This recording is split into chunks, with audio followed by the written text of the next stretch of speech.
चलिए,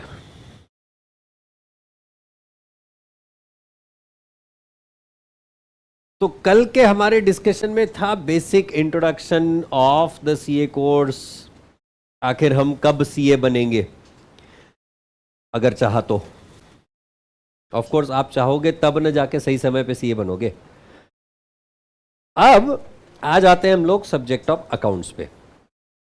तो जहां तक अकाउंट सब्जेक्ट की बात है, ये जैसा कि मैंने कल आपको बताया था, हम दो लोग पढ़ाने वाले हैं आपको, एक मैं और एक CA Abhishek Jhaware. Majority of the topics मैं कवर करूंगा, some of the topics will be covered by him. इस सब्जेक्ट से रिलेटेड आपको दो बुक्स दिए जाएंगे। एक रहेगा कंसेप्ट बुक, जो कि हर टॉपिक से रिलेटेड जो इंपॉर्टेंट कंसेप्ट्स हैं, जो भी उसमें प्राइमरी थिंग्स है, वो सारे के सारे इंक्लूड किए हुए हैं। That is what we call as concept book, जिसमें एक भी क्वेश्चन, एक भी प्रॉब्लम नहीं है। और दूसरा दिया जाएगा आपको क्लास बुक। क्लास बुक जो है वो बेसिकली सिर्फ क्वेश्चंस का बुक है, जिसमें सारे के सारे क्वेश्चंस दिए हुए हैं, जिसको हम लोग क्लास में डील करने वाले हैं। जो सारे के सारे क्वेश्चंस हम लोग क्लास में, आप कुछ क्वेश्चंस घर पे इस तरह से उनको सॉल्व करने वाले हैं। तो इस तरह से आपको दो बुक्स दी जाएगी। डिस्कशन का तरीका क्या, तो हर टॉपिक सीक्वेंशियली पहले, अगर आप आईसीएआई के मॉड्यूल मंगा चुके हो या आपने अगर आईसीएआई के मॉड्यूल देखे होंगे, तो आईसीएआई ने मॉड्यूल्स को डिवाइड किया है दो हिस्सों में, module 1 and module 2। Module 1 and module 2 accounts के लिए, जब तक आपके खुद के बुक्स नहीं आ जाते हैं तब तक these books are available online. अगर आपने एप्लीकेशन कर दिया है, रजिस्ट्रेशन हो चुका है आईसीएआई के साथ, पर अब तक के अगर बुक्स नहीं आई हैं, तो आपके पास ऑप्शन कुछ ऐसा है, you go on to this website called as ICAI.org। इस ICAI.org वेबसाइट पे there is an option called as students, और इस स्टूडेंट्स के अंदर है board of studies knowledge portal. जब आप इस board of studies knowledge portal में जाएं तो click here visit knowledge portal, या फिर डायरेक्ट वेबसाइट है boslive.icai.org। BOS board of studies live.icai.org। इस वेबसाइट पे चले जाइए, डायरेक्टली यहां पे लॉन्च हो जाएगा। इसमें स्टडी मटेरियल न्यू स्कीम, बहुत सारी चीजें हैं, पर हाल फिलहाल के लिए आपके लिए काम की चीज क्या है, सिर्फ study material of new scheme. इसके अंदर जाने के बाद में फाउंडेशन, इंटरमीडिएट, फाइनल सारे के सारे बुक्स हैं। आपने फाउंडेशन ही देखना है, नहीं तो हमारी क्यूरियोसिटी ऐसे अंदर से फीलिंग आती है, चल यार देख तो ले सीए इंटर में क्या है, पता तो चले आखिर सीए फाइनल में क्या पढ़ना है ना। ऐसा ना हो जब तक आप सीए फाइनल में पहुंच जाए सिलेबस ही चेंज हो जाए, राइट। आईसीएआई की frequency of changing the syllabus बड़ी हुई है। सो इसलिए हाल फिलहाल का फोकस कहां रखना है, फाउंडेशन। होती है हमारो, वो घर में सिबलिंग्स होते थे, अगर सीनियर सिबलिंग्स है, वो बंदा 10th स्टैंडर्ड में, अपन 8th स्टैंडर्ड में, अपने बुक से ज्यादा अपने को उसकी बुक्स में इंटरेस्ट होता था। आखिर काम में आने वाली बायोलॉजी 10th में पढ़ाई जाती थी।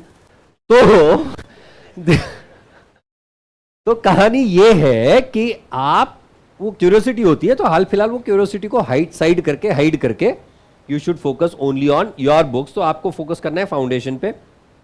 जैसा मैंने पहले कहा, books are divided into 2 parts. हाँ, हिंदी मीडियम, इंग्लिश मीडियम, दोनों ऑप्शन अवेलेबल है, आप जैसा पढ़ना चाहो।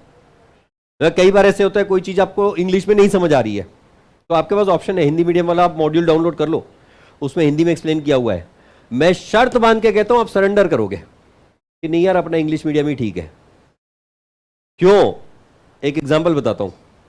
यस, हिंदी मीडियम बढ़िया बढ़िया मॉड्यूल, जिस तरह से नाम यूज किए जाते हैं ना, लेट्स से, ठीक है, अकाउंटिंग प्रोसेस ही स्टार्ट करते हैं हम लोग। लेजर्स, खाता बही। खाता बही के अवधारणा की समझ is what is the objectives, अध्ययन परिणाम, the objectives of this particular topic is the meaning of that। खाता बही खतौनी करने की तकनीक और खाते को संतुलित करने का तरीका, ledger posting and balancing is the meaning of that. खतौनी इज लेजर पोस्टिंग एंड क्या संतुलित इज बैलेंसिंग, राइट. पिछले वर्ष की अंतिम शेष राशि लेकर प्रत्येक वर्ष खाता खोलने की तकनीक, opening and closing entries, that is what is the meaning of that. तो better option is English medium. नहीं तो खतौनी करते रहोगे दिन भर. हाँ, सो अब यहां तक के तो ठीक है. जस्ट ऑब्जर्व, एक बढ़िया चैप्टर है इसमें. कहां गया मॉड्यूल, कहां गया, अरे चला गया. वापस हिंदी मीडियम वाला, Hindi medium accounting module 1, depreciation and amortisation, मूल्यह्रास और परिशोधन. This is depreciation and amortisation. मूल्यह्रास, इसे ज्यादा टेक्निकल लैंग्वेज में अवक्षण कहा जाता है. जस्ट इमेजिन तुम लोग क्वेश्चन पेपर दे रहे हो हिंदी वाला और उसमें लिखा हुआ है अवक्षण की परिभाषा बताइए, state the definition of depreciation. तो बेटर ऑप्शन इज इंग्लिश. पक्का ना? हाँ, पर मैं सच बोल रहा हूं, अगर सपोज कहीं कोई पर्टिकुलर चीज, ये स्पेशली उनके लिए जिनको इंग्लिश में हाल फिलहाल के लिए किल्लत है, इंग्लिश में अपना हाथ तंग है, अगर ऐसी सिचुएशन है तो आप randomly ICI module Hindi medium वाला भी ओपन करके देख सकते हो. कुछ हद तक चीजें जो आपको इंग्लिश मीडियम में समझ नहीं आ रही है वो आपको हिंदी मीडियम में समझ आ सकती है. हां, अगर उससे कंफ्यूजन बढ़ रहा है, जिसकी प्रोबेबिलिटी ज्यादा है, तो better option focus only on English medium. और एनीवेज हमको पेपर इंग्लिश मीडियम में लिखने है ना, इंग्लिश में लिखने हैं ना. किसी का मूड है अभी देखने के बाद में मूल्यह्रास करने का, मतलब खुद को डिप्रिशिएट करने का. चलिए आ जाते हैं हम लोग. तो मॉड्यूल दिए हुए इंग्लिश मीडियम, ऑफ कोर्स इसमें अकाउंटिंग वाले मॉड्यूल पे फोकस करेंगे. मॉड्यूल 1 मॉड्यूल 2 दो पार्ट में डिवाइड किए हुए, जिसमें मॉड्यूल 1 में बेसिक्स ऑफ अकाउंटिंग के सारे टॉपिक्स हैं, which includes the theoretical framework. इस चैप्टर को आपने हाल फिलहाल बिल्कुल भी हाथ नहीं लगाना है. चैप्टर 1 को हाल फिलहाल आपने पढ़ने की आवश्यकता नहीं है, क्योंकि क्या होता है ना, शौक बड़ी चीज होती है, पता है. बुक्स घर पे आए नहीं कि सबसे पहले हम लोग सारे बुक्स ओपन करके देखते हैं, और वो ओपन करने के बाद में आज से हम लोग पढ़ाई स्टार्ट करेंगे. और जो हम लोग बैठते हैं चैप्टर 1 लेके, सिक्वेंशियली पढ़ना है ना, हमको मालूम ही नहीं है क्या पढ़ना है क्या नहीं.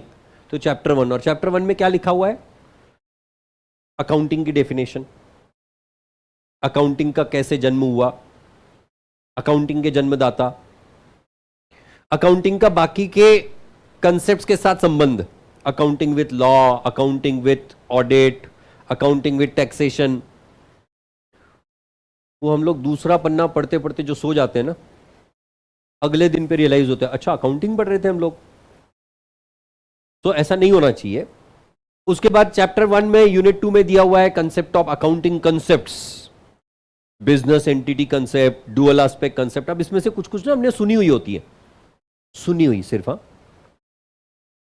वो 11th स्टैंडर्ड में हमको हमारे कॉमर्स के बचपन में मास्टर ने बताया था, क्या, business entity concept, owner and business are different people for accounting purpose.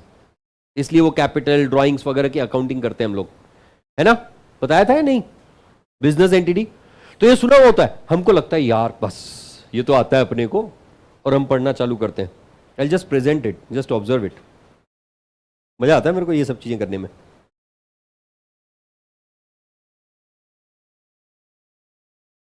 Yeah, entity concept. Entity concept says that business enterprise is separate identity apart from its owner. इतना ही लाइन हमको मालूम है. इसके बियॉन्ड आज तक हमने ना किसी से सुना है ना किसी से पूछा है.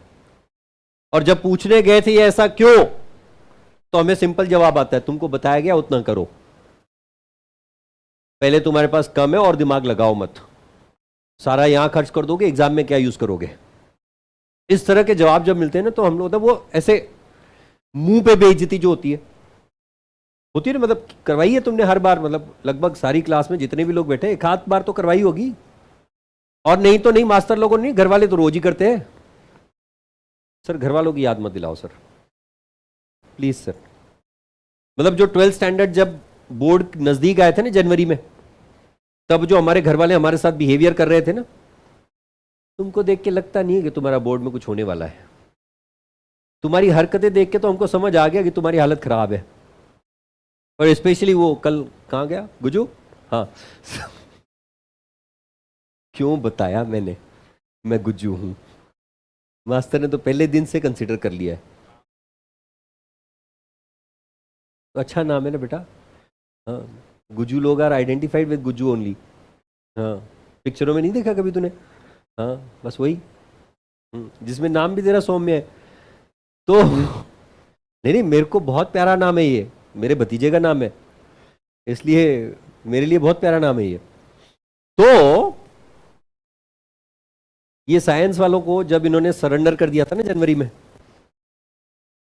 में ही, जैसा इनके मेंस हुए, जनवरी में हुई थी ना, जनवरी या फरवरी में, जैन में मेंस जैसे हुए, ये बस एग्जाम हॉल से बाहर आए और जब इनके पेरेंट्स ने इनसे पूछा कैसा था, कुछ नहीं गोले गोले ही दिख रहे थे।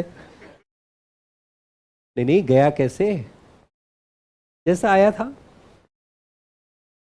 हाँ तेरे को कैसा गया, बहुत कठिन। What is the procedure to change the course. And उस पॉइंट से जो घर वालों ने जलील करना चालू किया है ना, सोच ले, पहले नीट में जेडबलई में देख ली तेरी हालत, अब जो तू करने जा रहा है ना वो कुछ अलग है, आज तक देखा नहीं है तूने।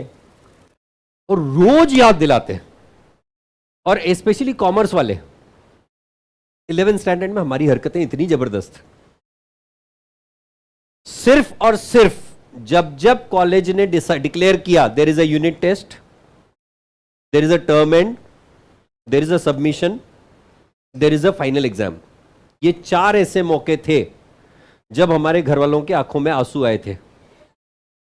भी ये भी पढ़ाई करते हैं, इनको भी पढ़ाई करना आता है। और वो टाइम पे हम लोग रात रात भर बैठ के पढ़ाई कर रहे थे। तो कल यूनिट टेस्ट है, आज पूछ रहे हैं भाई सिलेबस क्या है, क्या पूछने वाले वो तो बता। और specially if it is related to final account and all that, उस समय तो बस देख कैसे टैली करके आता हूं मैं। एंड हाँ यही क्लास है अपना, गेट इन, आने दो, आज बहुत जगह है अपने पास। so, ये दूं चेयर। तो एक तो दिक्कत क्या पता है, जब 3rd फ्लोर पे शिफ्ट करते हैं ना हम लोग, इतना भारी भरकम बस्ता हमारा, वो ढोके पहले 3rd फ्लोर तक सीढ़ियों से आओ, और यहां पहुंचने के बाद में पहले ढूंढो है कहां ये लोग, और वहां पहुंचने के बाद में अभी ये तो भरा हुआ है, मैं कहां बैठूं। ये 2-4 दिन तक की कहानी होती है। उसके बाद में जो सेटल होते हैं ना लोग, ये हमारा एरिया है, कुछ ग्रुप बनते हैं, कुछ एकदम सेटल होते हैं आपस में, और वो सेटल होने के बाद में ग्रुप का एक बंदा हमेशा ड्यूटी पे होता है। बस सपोज 5 लोगों का ग्रुप है ना, हर दिन 5 में से एक बंदा सबसे पहले आएगा, और बैठते सहित ये हमारा बेंच है, दैट काइंड ऑफ थिंग। सामने वाले को आने नहीं देता, देखना भी नहीं इधर। वो होता है ना महामंडल की बसेस होती है, अगर आपने कभी देखा होगा, वो जो बस वहां रुमाल रख के जो काम होता है ना, ऐसे रिजर्वेशन दुनिया में कहीं नहीं मिल सकते। जब बंदे ने बैठने के पहले रुमाल छोड़ देना है, और कोई बंदा दूसरा बैठ गया अगर उसकी जगह, भाई क्या चल रहा है, तो भाई जगह खाली थी मैं बैठ गया, फिर रुमाल नहीं देखा। वो कौन सी पिक्चर आई थी, चक दे इंडिया, तो उसमें नहीं वो पोटली रख देती है डब्बा, भाई पोटली रखी मतलब जगह मेरी, दैट काइंड ऑफ थिंग। अब वहां तो बंदे स्ट्रेटेजिस्ट होते हैं, किसी के साथ में अगर बच्चा हो ना, वो बच्चे को खिड़की में से एक्सपोर्ट करते हैं, भाई तू जा। और वो बच्चे को ड्यूटी सिर्फ एक होती है, तूने एक चेयर पे बैठना है, वो 3-3 वाली अटैच होती है, तूने एक चेयर पे बैठना है, तेरे यार इर्द गिर्द कोई भी आए बस रोना चालू कर देना, अपने आप लोग साइड हो जाते हैं, वो जगह अपने आप ऑटोमेटिकली बुक हो जाती है, और पेरेंट्स आराम से आते हैं उसके बाद में चिल करके एकदम, हाँ सब हो जाने तो फिर हम आएंगे। और आखिर में ये लोग पहुंचते हैं, अपने आप इनके लिए जगह रेडी रहती है। सो ऐसी कैटेगरी के लोग बनने वाले हैं तुम्हारी क्लास में भी। वो ग्रुप में का एक बंदा हमेशा आखिरी आने वाला है, तुम कितनी भी उसको ड्यूटी दे दो, उसने ड्यूटी पूरी नहीं करनी है। हर ग्रुप पे एक ऐसा बंदा मिलेगा तुमको। पर सजेशन ये है, फर्स्ट कम फर्स्ट सर्व। किसी दूसरे के लिए बुकिंग मत रखो, क्योंकि कुछ कुछ जगहों पे सेल्फिश होना ज्यादा अच्छा होता है, राइट। और कभी कभी दूरियां भी अच्छी होती हैं। कितना टाइम चिपक के बैठोगे ना।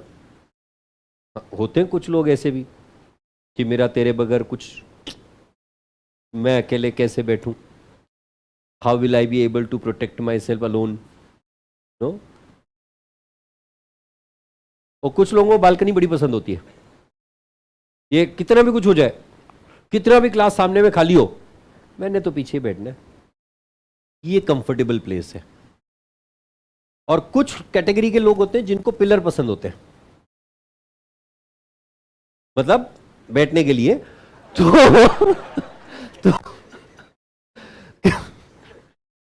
क्यों, तो ऑब्स्ट्रक्शन आ जाते हैं ना।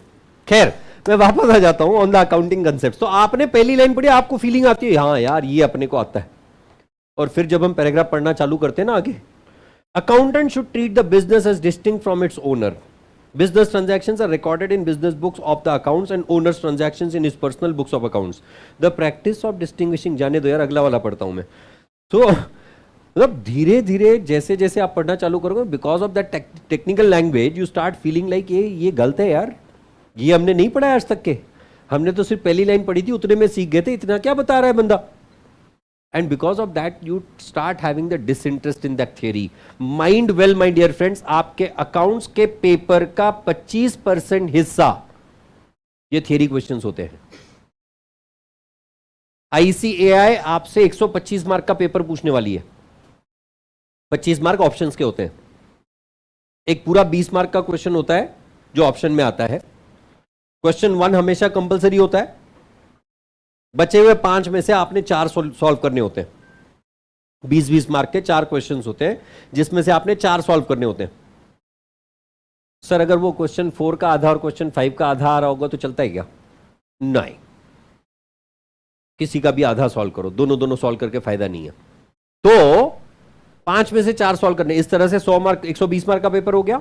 और एक क्वेश्चन में इंटरनल ऑप्शन होता है 5 मार्क के लिए, and like that you get the question paper of 125 marks. और उस 125 मार्क के पेपर में से लगभग 30 मार्क की थियरी होती है, थियरी क्वेश्चंस, जो चैप्टर 1 से लेके चैप्टर 11 तक कहीं से भी पूछी जा सकती है। तो इस तरह से आईसीआई ने थियरी को पूरा पूरा इंपॉर्टेंस दिया हुआ है, even in the subject of accounts. हम लोग चैप्टर 1 पे फोकस करेंगे, चैप्टर 1 हम भी डिस्कस करने वाले हैं, but when the right time comes. जहां तक बात है चैप्टर 1 के बाकी के पार्ट्स की, जैसे capital expenditure, revenue expenditure, contingent assets and liabilities, accounting policies, ये सारी चीजें हम लोग पार्ट बाय पार्ट जैसे जैसे कंसेप्ट्स आएंगे वैसे वैसे डिस्कस करते जाएंगे।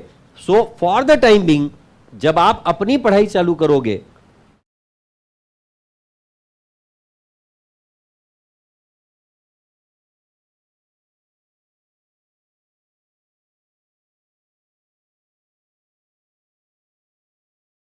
Aditya kindly contact the technical team, आपका सॉल्यूशन वही दे पाएंगे।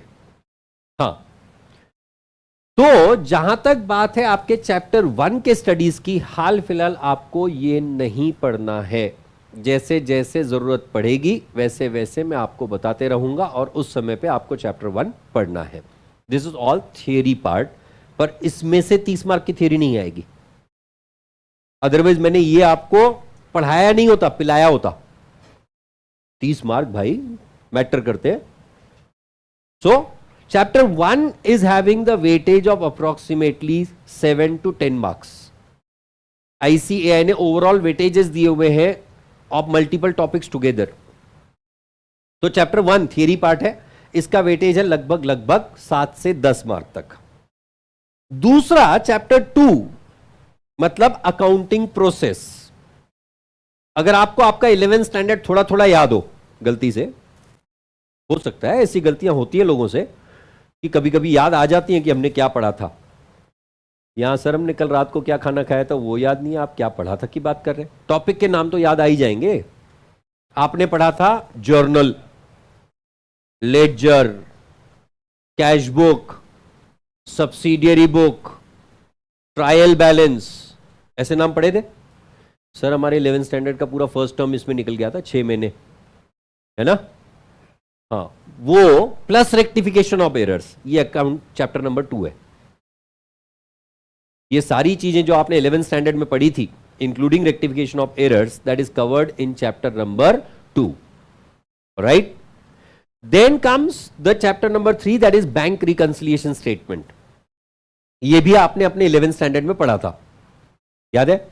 बीआरएस स्टेटमेंट बनाते थे, balance as per cash book, balance as per passbook, add less less, add less add less, ऐसा कुछ तो करते थे ना।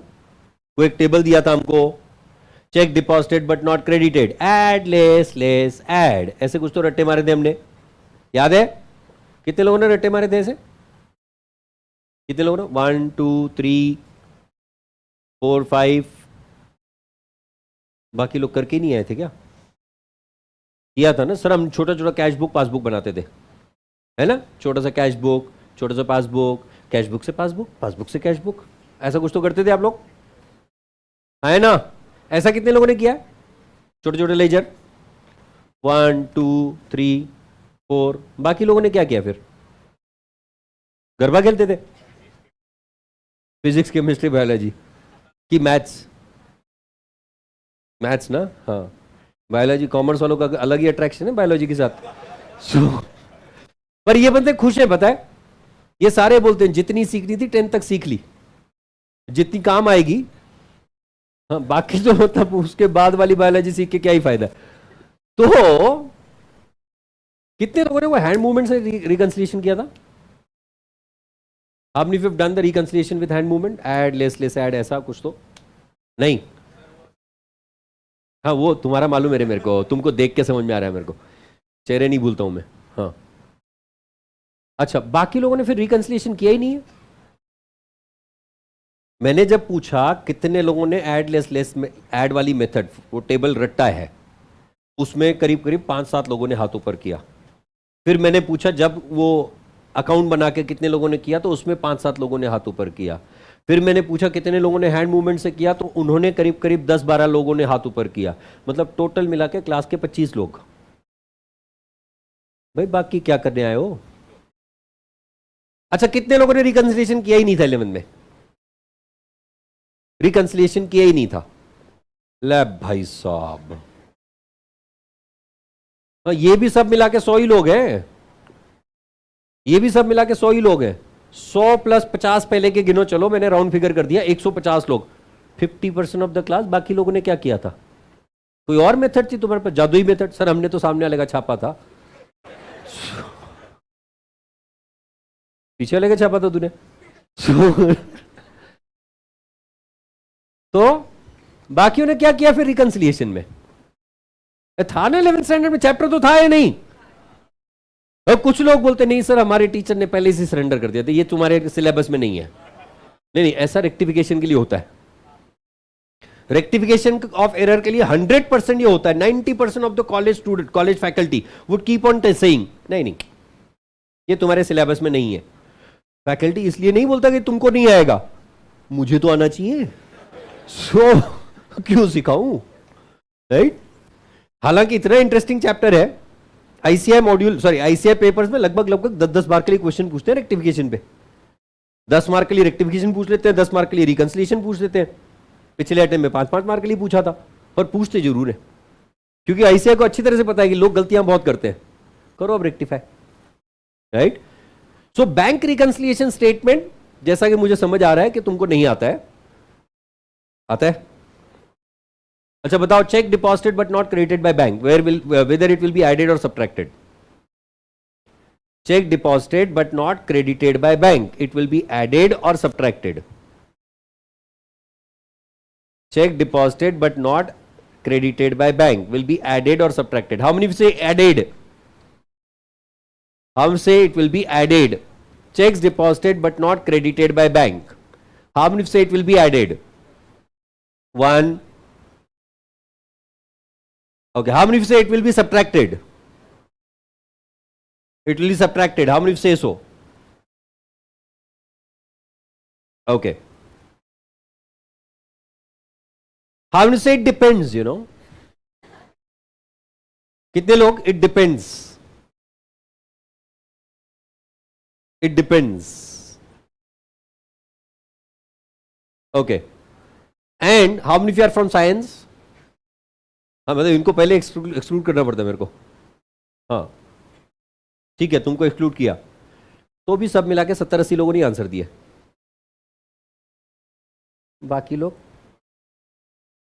सर हमने किया ही नहीं था ना रिकंसिलिएशन तो हमको पता कैसे चलेगा? Well the answer is it depends. क्यों? जब तक स्टार्टिंग बैलेंस नहीं देंगे डिसाइड कैसे करोगे क्या ऐड करना है क्या सब्ट्रैक्ट करना है? Right.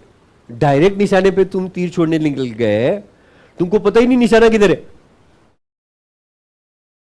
So try to read the question first and then give the answer. खैर तो सीखेंगे इसको ढंग से. ये देखो ये ऑनलाइन वाले भी लेस. समझा तेरे को किधर गलती हुई? हाँ ऑनलाइन वाले भी जवाब देते हैं, मेरे को बड़ा अच्छा लगता है. सीरियसली देते रहे करो जवाब. हाँ बहुत सारे लोग बैठे हैं आज तो. हाँ है 50 लोग हैं ऑनलाइन. वाह. लोग घर में बैठ के पढ़ने में मजा कैसे आता है मेरे को पता नहीं. फीलिंग तो क्लास में है ना. क्लास में आओ, लोगों को देखो, समझ में आए कि अपने को ज्यादा आ रहा है बाजू वाले को कम आ रहा है. राइट. घर में तो कम से कम ऐसे ही प्रेजेंट करते हैं. ओके जब टेस्ट हुई, टेस्ट में अपने को 25 मार्क मिले, 100 मार्क की टेस्ट थी, अपने को 25 मिले, घर पे जाके 100 में से 25 मिले, घर वाले बोलते हैं इतने कम मार्क. हाँ, मेरे से कम कितने हैं? घर वाले अचानक से हाँ ठीक है तेरे को 25 भी ठीक ही है फिर. हाँ खैर पर ऐसा नहीं होना चाहिए. अच्छे अच्छे मार्क्स मिलने चाहिए तुमको. ओपनिंग पॉइंट नहीं बोलते बेटा, उसको स्टार्टिंग पॉइंट बोलते हैं. हाँ थैंक गॉड जीबी सर के लेक्चर अभी तक के स्टार्ट नहीं हो रहे. Had his lecture would have started, वो कहीं के कहीं ले जाते तुमको. Opening point. हाँ so the bank reconciliation statement, ये बेसिकली चैप्टर जो आपके 11th स्टैंडर्ड में भी था पर अब थोड़ा सा एडवांस वर्जन वाला रहेगा. देन इन्वेंटरीज वैल्यूएशन, ये आपके ना 11th स्टैंडर्ड का चैप्टर है ना ही आपके 12th स्टैंडर्ड. भाई वो चिंगम जो तू खा रहा है ना, वो नहीं, तू जो खा रहा है ना वो एक छोटा सा पेपर ले, उसमें रख, लपेट, जेब में रख अभी. वो क्लास में बैठने के बाद चिंगम खाने का ये जो शौक है ना लोगों को, मेरे को मतलब दिक्कत तेरे चिंगम खाने से नहीं है, वो तेरे को देखते देखते मेरे को गाय भैंस होती है ना तबेले में बैठी हुई, उनकी याद आ गई. जेब में रखना. हाँ वो कहते हैं दिन में यंग यंग करते रहते ना. किसी ने बताया था साइंटिफिकली कि चिंगम खाते खाते जो चीजें सुनते हैं वो चीजें याद रहती हैं बाद में. हाँ ऐसा बोलते हैं लोग साइंटिफिकली, ये गलत है. इससे सिर्फ हमारा जबड़ा सूझता है कि तेरे को जॉ लाइन ठीक करनी थी, फिजियोथेरेपी कर रहा है. हाँ उसके लिए भी वो डॉक्टर लोग बोलते हैं चिंगम खाओ जॉ लाइन ठीक करने के लिए. कमाल है यार. कौन कौन सी एक्सरसाइज बोलते हैं, कौन सी उम्र में कौन सी एक्सरसाइज करवा रहे हैं.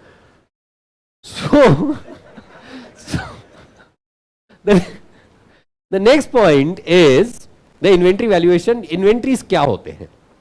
Basically inventories are the stock that you purchased into your business, but जो अब तक के आपने या तो प्रोडक्शन में यूज नहीं किए हैं या तो वो आप अब तक बेच नहीं पाए.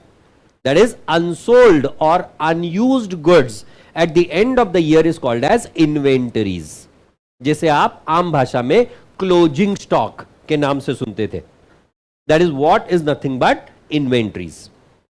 तो ये इन्वेंट्री कैसे वैल्यू करनी चाहिए, उसका वैल्यूएशन का तरीका क्या होना चाहिए, that is what we are going to talk about. There are different methods of inventory valuation, उन सबको हम लोग डिस्कस करेंगे. Can anyone tell me this classes are free? Question mark. Till Saturday. उसके बाद वो हमारे लोग पूछेंगे पैसा लाया? Next, that is depreciation. हाँ, ये बड़ा इंटरेस्टिंग चैप्टर है, हमने किया था 11th स्टैंडर्ड में, है ना? To bank by depreciation by balance, to balance by depreciation by balance, by depreciation by bank by loss on sale of asset, by depreciation by balance. सबसे interesting depreciation account, to asset by P and L account, to asset by P and L account. यही किया बस आपने। दो methods थी, straight line method and reducing balance method, या फिर WDV method. वही करने वाले हम लोग भी, सिर्फ 3 मेथड ऐड होने वाली है। So we have got 5 methods of depreciation, 2 तरीके अकाउंटिंग करने के, and there is a concept called as change in depreciation. Chapter number 2, chapter number 3, chapter number 4, chapter number 5 put together, ICAI has allocated approximately 25 marks to this. Chapter 2, 3, 4, 5 put together has the weightage of approximately 25 marks. Then comes the bills of exchange. ये भी chapter आपके 12th standard में था। हाँ sir, रात को 2 बजे उठा लो किसी को, भैया बिल ऑफ एक्सचेंज की एंट्री बताओ, बंदा play. Bill drawn, bills receivable account debit to draw account, bill discounted bank account debit, discount account debit to bills receivable account, bill endorsed endorsee account debit to bills receivable account, bill dishonoured drawee account debit to bills receivable account, and so on and so forth. इतनी खतरनाक याद है अपने को entries, है कि नहीं? Bill receivable account कौन से टाइप का अकाउंट होता है रे?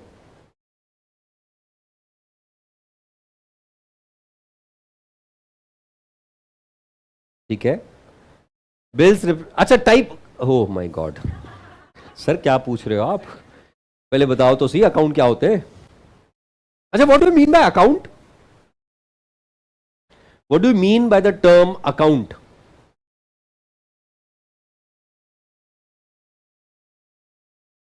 What do you mean by the term account? क्या होता है? 2 साल अकाउंटिंग करके आए हो, कुछ तो लाज शर्म रखो। साइंस वाले लोग क्या बोलेंगे तुम्हारे नाम पे?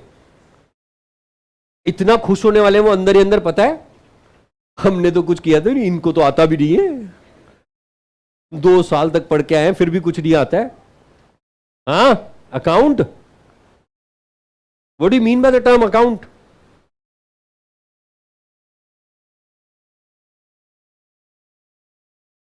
सर हमने पैसे ना जवाब सुनने के दिए हैं, जवाब देने के थोड़ी। तो पैसे भी हम दें, जवाब भी हम दें, आप क्या करोगे? Yes anyone? हाँ, ऑनलाइन गूगल के भक्तों, हाँ ये लोग immediately what is account, Google. आजकल तो टाइप भी नहीं करते हैं, आजकल हे गूगल। और कुछ लोग ये एप्पल वाले होते हैं, सीरी व्हाट इज अकाउंट सीरी? हाँ तू बताना। हाँ, बात करते करते निकल आता है यहां से सीरी ऐसे। बोलो बोलो बोलो, what is the meaning of the term account? क्या होता है अकाउंट? तुमने ना पिछले 2 साल में, जितने भी कॉमर्स वाले बैठे हो यहां पे ऐसे बुत बन के, पिछले 2 साल में तुमने कम से कम 1000 एक अकाउंट बनाए होंगे, पक्के में कम से कम 1000 अकाउंट बनाए होंगे। क्या होता है मतलब उसका?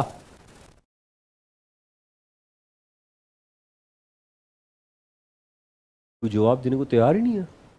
हाँ भाई, recording transactions is account, okay.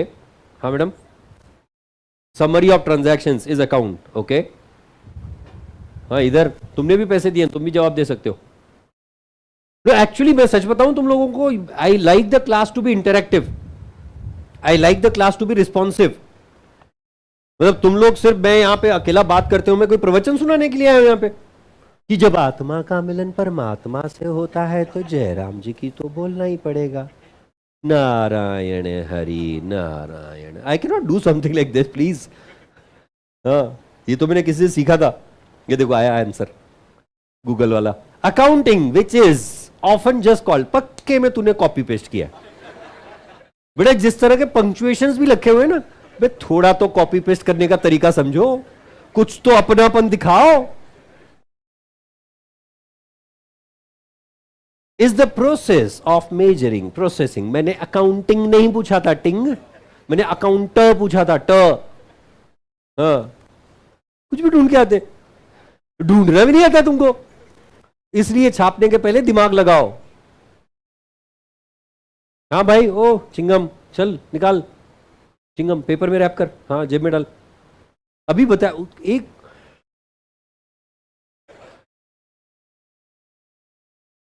मतलब एक से नहीं तो सिखा, कुछ समझा। ब्रेक में समझाता हूं सर। हाँ, जेब में रख, जेब में रख, उधर मत रख। कोई भी बंदा अगर मेरे को क्लास में दिखा ना बेंच पे चिंगम विंगम चिपकाते हुए, सारे बेंचेस क्लीन करवाऊंगा, सारे के सारे, एक नहीं। हाँ, लोगों की आदत होती है इधर से निकालते इधर चिपकाते डायरेक्ट, गंदे लोग। हाँ, a record of debit and credit. अच्छा, हाँ ये समझदार कॉपी पेस्ट है। Record of debit and credit, सिर्फ आखिरी के 2 लाइन उठा के चिपका दिए। हाँ जी बोलिए बोलिए। What is account? किसी ने कहा समरी ऑफ ट्रांजैक्शन, किसी ने कहा recording of transaction. Record of transaction under a particular head is an account. Okay, हाँ जी भाई जवाब दे सकते हो, कोई दिक्कत वाली बात नहीं है। नहीं सर, जब कमेंट करने की बारी आएगी तभी बोलेंगे हम। तुम लोग एक मिनट, जितने लोग यहां बैठे हो, तुम लोग आज तक कभी कहीं किसी क्लास अटेंड किए तुम लोगों ने? पहले किए पहले अटेंड क्लासेस वगैरह? तो वहां भी ऐसे ही बैठे करते थे तुम लोग, ऐसी? सर हमको थोड़ा रंग में तो आने दो। हाँ भाई कौन था? हाँ, systematic, systematic and scientific record of transaction. बाप रे, systematic and scientific record of transactions. Okay, yes, और कोई?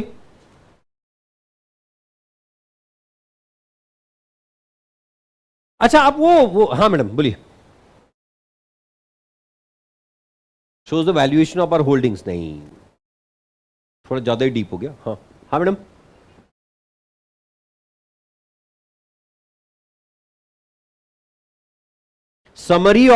Summary book wherein the transactions related to a person or activity are recorded. Okay, same. हाँ, उधर उधर उधर। लेट क्यों है? लेट क्यों है? ट्रैफिक इधर, प्रेस्टीज प्रेस्टीज में ट्रैफिक लगा तुमको? ये हमारे पुणे सिटी में ना सब लोगों के पास में तो खतरनाक excuse, we are coming through university, you know. वो यूनिवर्सिटी का चौक और जो वहां का ट्रैफिक है, जब निकलने ही नहीं देते, कहां कहां से घुमा के निकालते हैं। कभी यूनिवर्सिटी के अंदर से जाओ, कभी रेंज हिल्स के अंदर से जाओ, है ना? तू कहां से निकल गया है?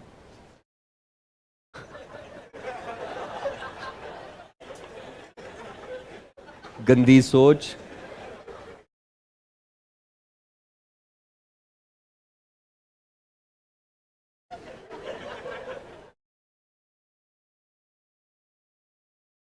Recording, summarising and analysing of, अबे ये अकाउंटिंग होती है, अकाउंटिंग। मैं अकाउंटर पूछ रहा हूं। तो जैसा कि इन्होंने कहा, summary of different transactions related to may be a person, may be an activity, is what you basically call an account. इतना सिंपल आंसर होता है। और क्या है ना, मास्टर ने पूछा मतलब कुछ तो गहराई वाला आंसर देना चाहिए, कोई जरूरत नहीं है। अच्छा वो what is debit and credit?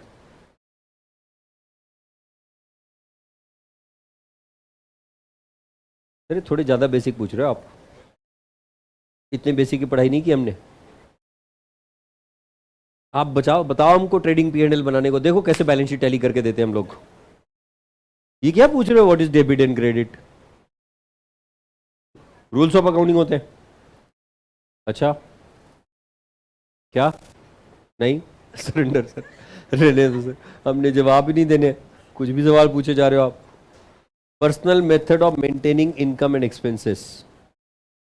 अच्छा, वो तो अभी तक अकाउंट पे अटका हुआ है। ओके, हाँ। Treatment for account is debit and credit. अच्छा, लेफ्ट साइड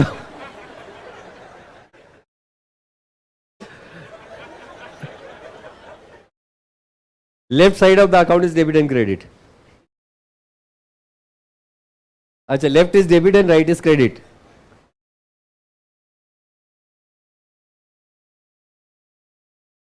हाँ जी, यस, एनीवन एल्स? हाँ,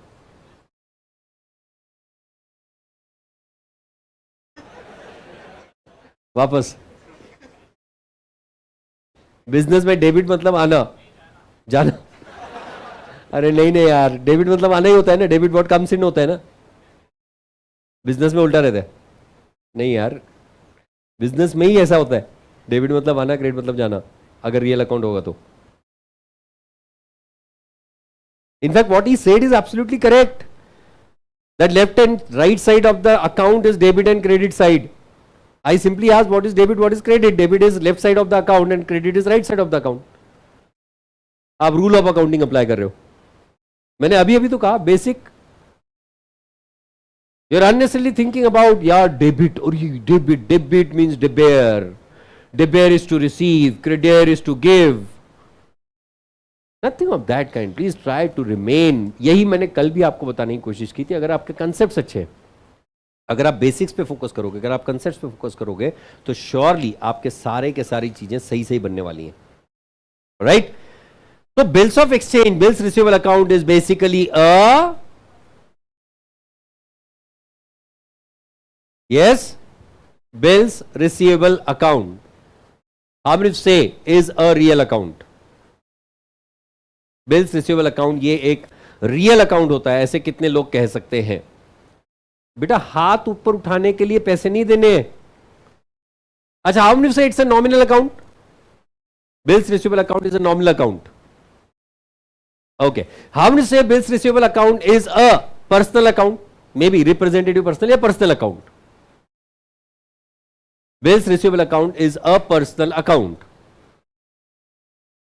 अच्छा, लगभग 50% of the class is saying so. और ये 50% में से 50% ने हाथ सिर्फ इसलिए ऊपर किया कि दूसरे लोग हाथ ऊपर कर रहे हैं, चल अपन भी कर ही देते हैं। हाँ, and how do you feel that it is not covered in either of the three? ये ना रियल है, ना नॉमिनल है, ना पर्सनल है। कितने लोगों को ऐसे लगता है none of the above? One, none of the above. एक बंदे को लगता है भाई कौन सा अकाउंट है फिर? रियल नहीं, पर्सनल नहीं, नॉमिनल नहीं, कौन सा है? पर्सनल। वो तो पर्सनल अकाउंट में इंक्लूड हो गया ना। Personal account includes representative personal also, right? हाँ, अच्छा, इसमें भी एक ही बंदा था, मतलब आधी क्लास ने आंसर दिया। चलो भाई वापस साइंस वाले कितने? 25 निकाल दूं? 25 साइंस वाले गए, आधे ने आंसर दे दिया, बाकी बच्चे क्या सोच रहे? अच्छा, एक ऑप्शन और देता हूं मैं, कंफ्यूज्ड। कितने लोग कंफ्यूज्ड है? How many of you are confused about the type of account? One. तो साइंस वालों को तो बाहर निकाल दिया मैंने पहले ही। 1, 2, 2 of them are confused. 3 of them are confused. तो बेटा अब तक के बाकी लोगों के दिमाग में क्या चल रहा है? मतलब आपको यह भी कंफ्यूजन है कि आप कंफ्यूज्ड हो या नहीं? नहीं, सीरियसली, ना रियल अकाउंट, ना नॉमिनल अकाउंट, ना पर्सनल अकाउंट, ना none of the above. Option E, confused भी नहीं। आप हो क्या? वो एफ हमने चलो साइंस वालों को भी निकाल दिया, एफ साइंस जी। क्या ऑप्शन लाऊं अब? तुम्हारे दिमाग में ऐसा है कि नहीं नहीं मैंने तो आंसर नहीं दिया, हम ऑडियंस है। सच में आप ऑडियंस बनने आए हो यहां पे कि हमने तो कोई आंसर नहीं देना? सवाल ही नहीं उठता। हाँ, हमने तो पैसे दे दिए, अब आंसर नहीं देंगे। Do you feel like that you are an audience in this class? वो हमारे नहीं नहीं sir, we are Indian sir. वो होता है ना रास्ते में कोई झगड़ा चल रहा है सपोज, तो हम घेरा बना के खड़े रहते हैं, क्यों? तो देखने के लिए, मजा आ रहा है, झगड़ा हो रहा है। Are you in that category? तो आंसर देने चाहिए आप लोगों ने। मैं सीरियसली बोल रहा हूं, मैं पहले भी बोल दिया, वापस रिपीट करता हूं, I like the class to be responsive. अगर आप रिस्पॉन्ड नहीं करोगे ना, तो कई बार क्या होगा कि मैं बोल के तो चला जाऊंगा, आपके समझ कितने आएगा मुझे पता नहीं। और अगर आप चाहते हो कि मैं समझूं कि आप कितना समझे हो, तो आपको ये समझाना पड़ेगा कि मैं आप समझे हो। वो मुझे अच्छी तरह से पता है कि मैंने अभी पिछली जो 3 लाइनें कही उसमें से आपको कुछ भी समझ नहीं आया, पर आपको रिस्पॉन्ड करते रहना पड़ेगा। Then the next one, of course, bills receivable account is a representative personal account. So is the case of bills payable account. अभी क्या होते हैं और कैसे होते हैं हम लोग ऑफ कोर्स डिस्कस करने वाले हैं। एंड देन कम्स आपका प्यारा चहीता चैप्टर फाइनल अकाउंट। बस सर ये पहले कर लो आप, बाकी तो हम कर लेंगे। फाइनल अकाउंट क्यों? तो फाइनल अकाउंट इसलिए इतना चाहिए क्योंकि बैलेंस शीट टैली होनी चाहिए। वो आपको याद है, आपका 12th स्टैंडर्ड एग्जाम खत्म हुई थी, अकाउंट्स का पेपर, इकोनॉमिक्स के पहले वाला।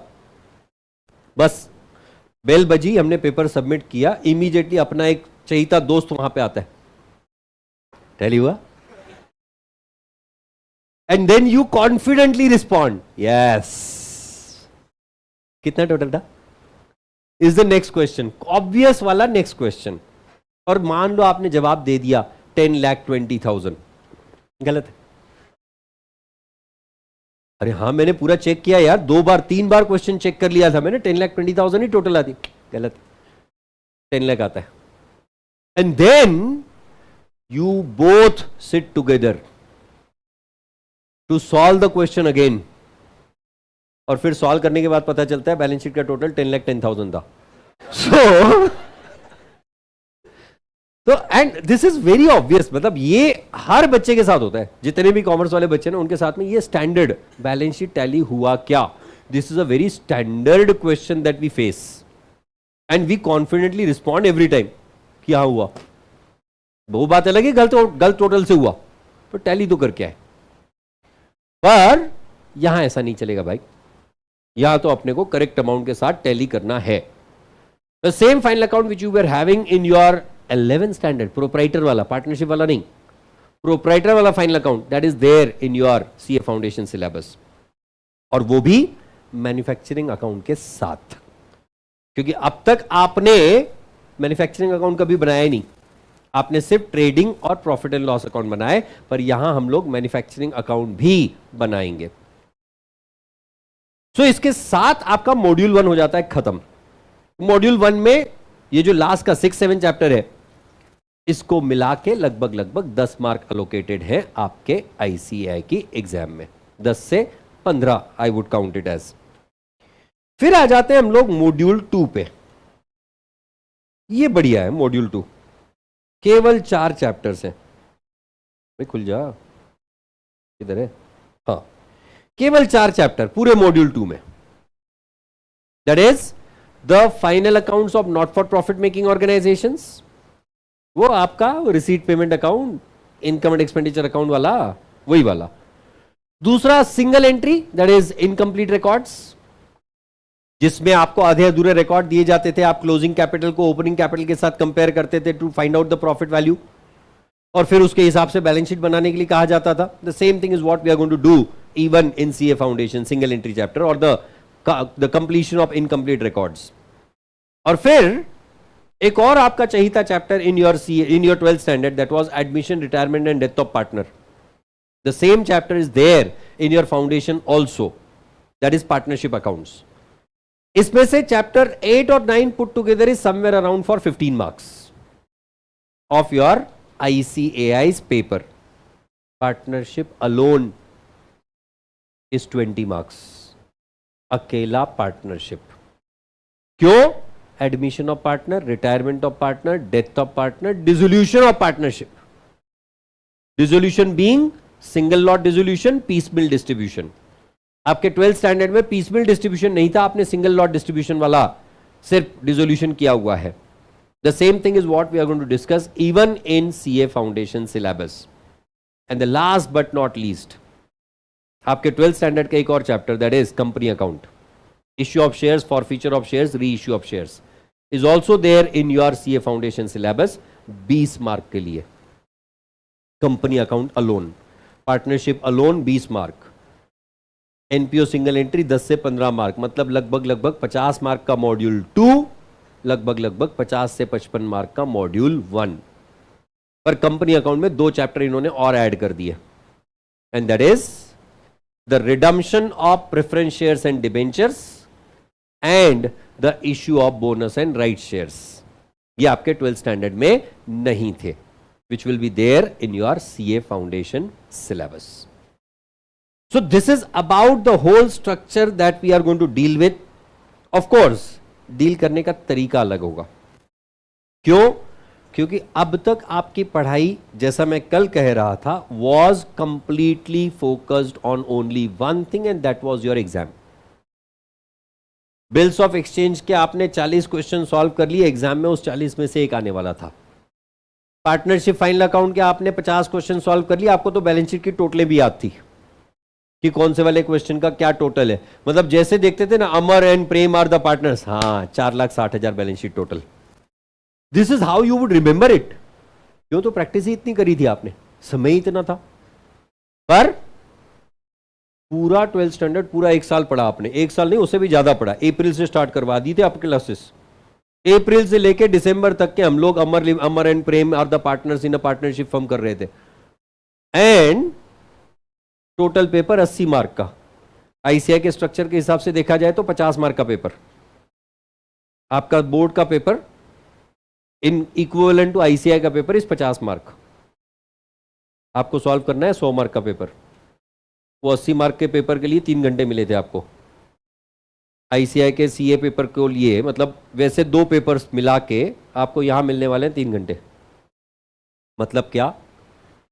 तो आपको कंसिस्टेंटली प्रैक्टिस करते रहना पड़ेगा. कंसिस्टेंटली आपको प्रॉब्लम सॉल्विंग करते रहनी पड़ेगी. If you are not solving the problems on a consistent basis, you won't be able to get the real numbers when it comes to the foundation studies.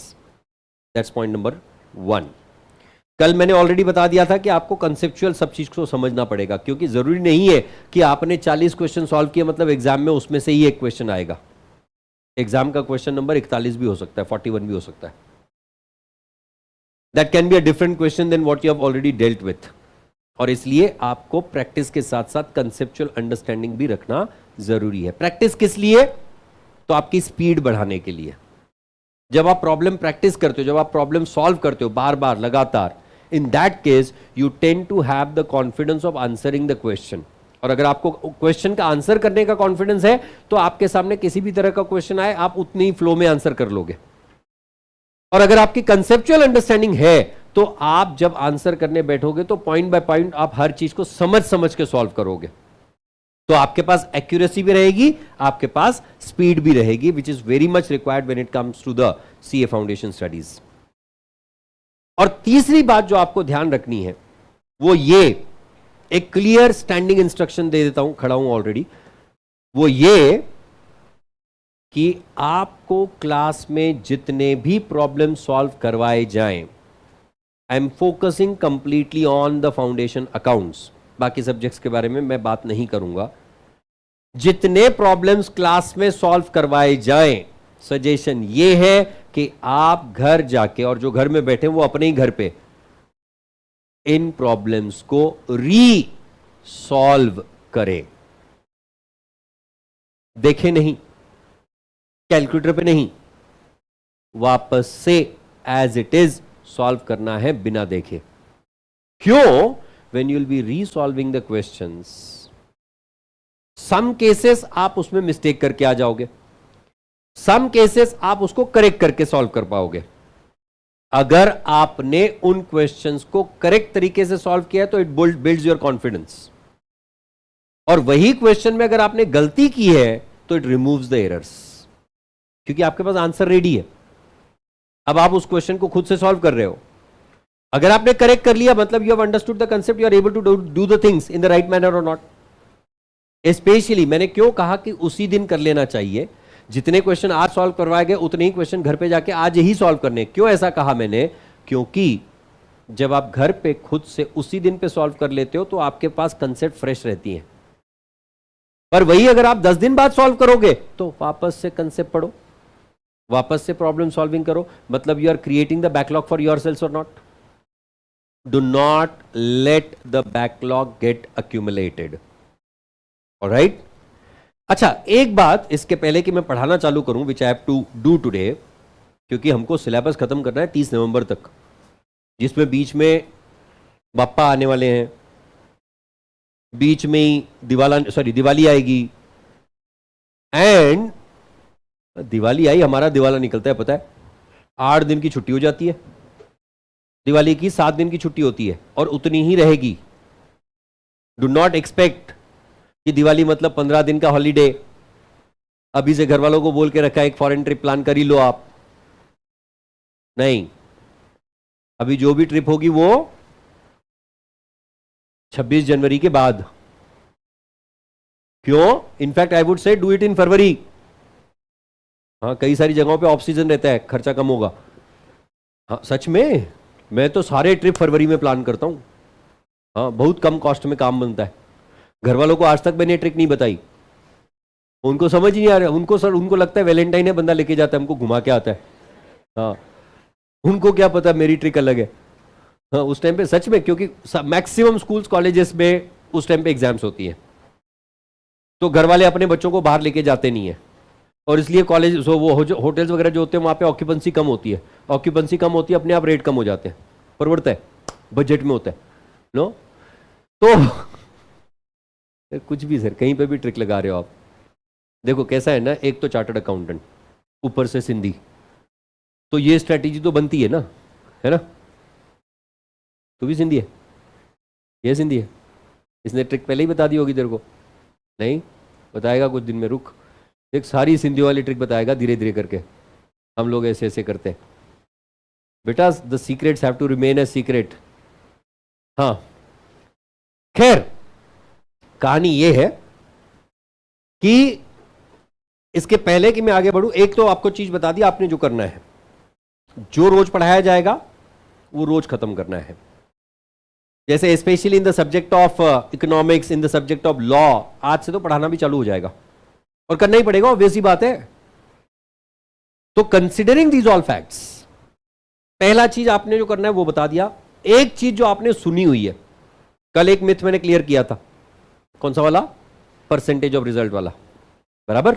दूसरा myth, जिस point पे आपने घर में declare किया था, या जब आपने रिश्तेदारों के सामने बताया था ना, या आजकल जैसे घर में आते हैं कोई यार दोस्त रिश्तेदार परिवार मिलने के लिए आते हैं, और उन्होंने पूछा भाई क्या कर रहा है, I am doing CA, you know, ऐसा अपना ऐसे कॉलर टाइट होता है एकदम कॉन्फिडेंस के साथ बोलते हैं, और वो बंदे का जो रिएक्शन होता है एकता कपूर के सीरियल वाला, क्या?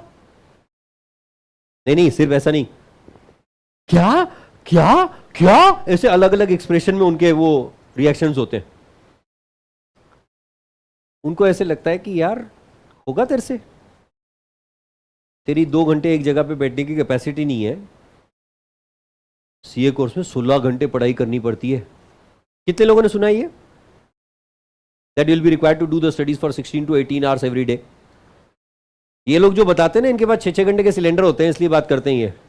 लोगों के पास 24 घंटे, इनके पास 6 घंटे का सिलेंडर एक्स्ट्रा, इनके पास 30-30 घंटे होते हैं एक दिन में। तो कमाल कर रहे हैं बात, 16 घंटे पढ़े 18 घंटे पढ़े, हमसे और नहीं है, हम सवाल ही नहीं उठता। करना भी नहीं है, करना भी नहीं है। At foundation you are not required to do the studies of 16 to 18 hours at all. और फॉरगेट अबाउट दैट, इससे ज्यादा मेहनत तो तुम स्कूल में करते थे बे, करते ही थे।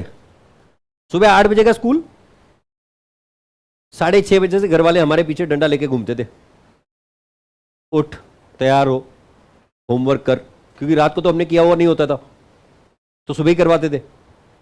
मतलब सुबह 6:30 बजे से हमारी कहानी स्टार्ट होती थी, है कि नहीं? और उसके बाद सुबह 8 बजे से लेकर दोपहर के 3 बजे तक आप स्कूल में होते थे, बराबर है। 3 बजे से स्कूल से जब वापस आते थे 3:30 बजे तक लगभग, घर पहुंचने के बाद सबसे पहला काम, घर वाले हमको जो वो वाइब्रेट करके नहलाते थे ना, या इमीडिएटली घर पहुंचते सही जो हमको घर वाले बोलते थे, जा पहले फ्रेश हो, नहा ले, खाना खा ले और जा ट्यूशन। 4:30 बजे से लेके जो 7:30 बजे तक हमको ट्यूशन में बिठाते थे कि ट्यूशन करनी पड़ेगी। और 7:30 बजे घर आने के बाद में हमारे को चैन नहीं मिलता था कि मैं थोड़ा खेल के आऊं, हाँ आधे घंटे में वापस आ जाइयो। क्यों? तो 8 बजे वापस, चल होमवर्क कर, चल पढ़ाई कर। तो तुमने क्या नहीं किया अब तक के? ये जो तुम्हारे सामने इतने एक्सप्रेशन देने वाले लोग हैं, 16 घंटे पढ़ाई करनी है ऑल दैट, स्कूल लेवल तक क्या करते थे तुम लोग? सुबह 8 से लेके 3, चलो ऑफिशियल स्कूल का टाइम कंसीडर कर लो, सुबह 8 से लेके 3 बजे तक के स्कूल करते थे तुम लोग। जब यहां पे हम लोग पेरेंट्स के सामने बोलते थे ना that class will be from morning 8 o'clock till 4 o'clock in the evening, या फिर morning 10 o'clock till 6 o'clock in the evening, 10 to 6, 8 to 4, इतना हमारा बच्चा बैठ पाएगा?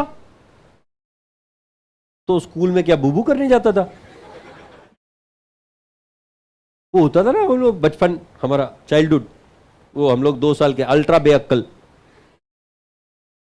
सबसे ज्यादा अक्लमंद हम लोग वहीं पे थे, कहीं दिमाग नहीं लगाते थे। और जब हम वेले होते थे, जब हमारे पास कोई नहीं होता था, हमको परेशान करने वाला कोई नहीं होता था, उस समय पे हमारे पास एक सबसे बढ़िया दिन भर करते थे हम लोग। हर किसी के चाइल्डहुड में ये हुआ है, उसको बोलते हैं बूबू करना। तो स्कूल में जाके क्या तुम बूबू करते थे? वहां पे भी तो वही होता था, टीचर आती थी, पढ़ाती थी, 40 मिनट में निकल जाती थी, फिर अगली टीचर 40 मिनट अगला सब्जेक्ट पढ़ाती थी। दिन भर हम लोग 8-8 सब्जेक्ट पढ़ के आते थे। यहां पे तो दिन में 4 ही पढ़ने हैं। एक मास्टर कम से कम कंसिस्टेंटली 2 घंटे तो खड़ा है क्लास में, 2 घंटे तक हमको सुना, तो सर वही तो 2 घंटे की कैपेसिटी नहीं है हमारी, इतना सुना रहे हो ना आप कल से, तो जो मास्टर आ रहा है 2 घंटे तक सुना ही जा रहा है, सुना ही जा रहा है। जिसमें विजू भैया है, हाय मेरे बच्चों, हम वो हमारे जीबी सर है, मिलोगे तुम 15 दिन के बाद 1 अगस्त से। तो हम लोग एक होटल में गए थे ब्रेकफास्ट करने, ब्रेकफास्ट कंप्लीट हो गया हमारा, हम लोग कुछ लोग बाहर निकल आए, और उसके बाद कुछ लड़कियां खड़ी थी जीबी सर के साथ में, और चर्चा चल रही थी इनकी, gossips, time pass, photo session and all that. उतने में वो वेटर आया वहां पे, वेटर ने जीबी सर से पूछा, हे सगळे तुमचीच मुली आहेत? और जीबी सर ने भी रिप्लाई कर दिया, होय, फक्त यांच्या आया वेगळ्यात।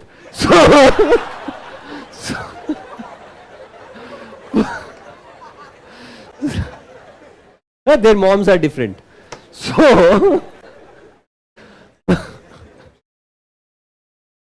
मतलब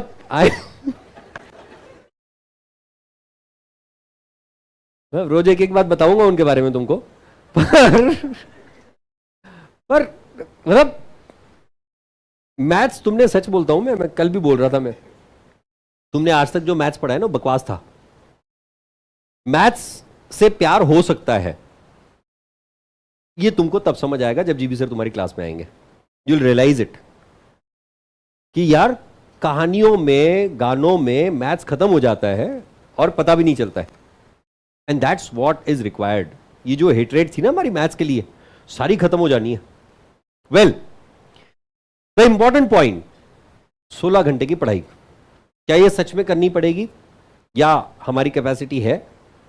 आई वुड से 100% है। क्यों? तो तुम करते आए हो, ये कुछ नया नहीं है। सुबह 8 से लेकर दोपहर के 3 बजे तक के तुम स्कूल में होते थे। सुबह 8 से लेकर 3 बजे तक मतलब 7 घंटे होते, 7 घंटे हम लोग स्कूल में होते थे। वहां भी इसी तरह से ब्रेक मिलते थे, बाकी टाइम पे हम लोग क्लास में बैठते थे और पढ़ाई करते थे। The same thing is what you have continued, you are not doing something new. और दूसरा, घर में आने के बाद में भी ट्यूशन पे भेजा जाता था, पढ़ाई करवाई जाती थी, वही चीज हम लोग कंटिन्यू कर रहे हैं। और ट्यूशन, घर की पढ़ाई मिला के 5 घंटे तो कैसे भी कर लेते थे तुम लोग। मतलब 8 घंटे स्कूल के, 5 घंटे से 13 घंटे की तो कैपेसिटी ऑलरेडी है तुम्हारे में।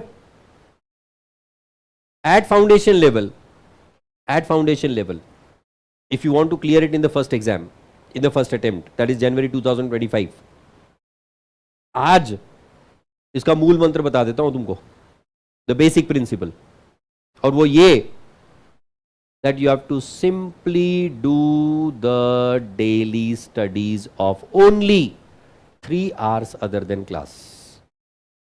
Only, nothing more than that expected from anyone. Anyone, including science students. Only 3 hours other than class. If you are doing the studies from the day one, जब से पढ़ाना चालू हो जाएगा तब से, रोज के अगर आप 3 घंटे पढ़ाई कर रहे हो, पहली बात. दूसरी बात, जितने टेस्ट क्लास में कंडक्ट किए जाएंगे वो सारे के सारे टेस्ट के आप पूरे के पूरे आंसर्स शिद्दत से, as if you are writing for exam, लिख रहे हो. पहला, सारे टेस्ट लिख रहे हो, और दूसरा, शिद्दत से लिख रहे हो. तीसरा, you are attending all the lectures, come what may the situation be. कितनी भी कुछ गड़बड़ हो जाए, कितनी भी प्रॉब्लम्स हो, कितनी भी की दिक्कत हो, सर मेरा सिर दुख रहा है, if that is the case, वो सिर इधर तो खोखला है ना, तो आज मैं क्लास अटेंड नहीं कर पाऊंगा, मेरी तबीयत खराब है, I am not feeling good, I am feeling depressed, I am feeling very low, you know. ये सारे कारण न देते हुए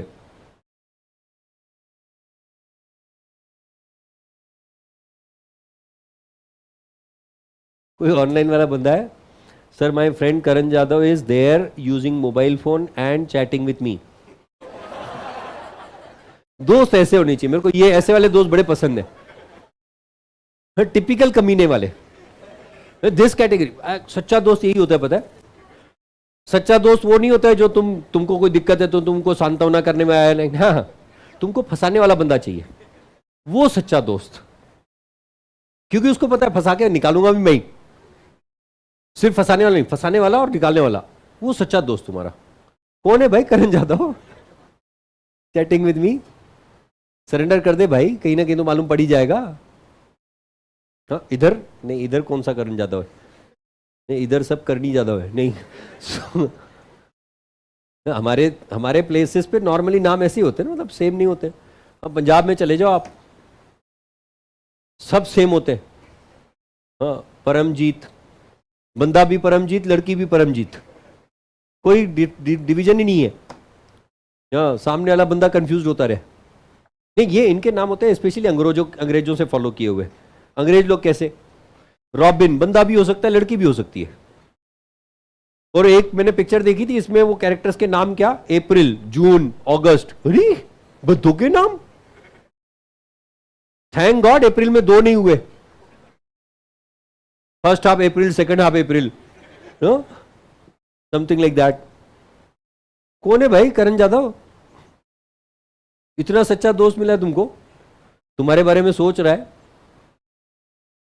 पता है मेरे को सरेंडर नहीं करेगा, कम से कम मोबाइल तो बंद कर दे, उतना ही काफी है. बाकी उसको अपन साथ में मिलके पकड़ेंगे बाद में. हाँ, मेरे बारे में. हाँ, खैर आने दे, तेरा नंबर, तेरे को भी फंसाऊंगा. और बंदे ने नाम देखो क्या रखा हुआ है, लियो +_+SB गेमिंग.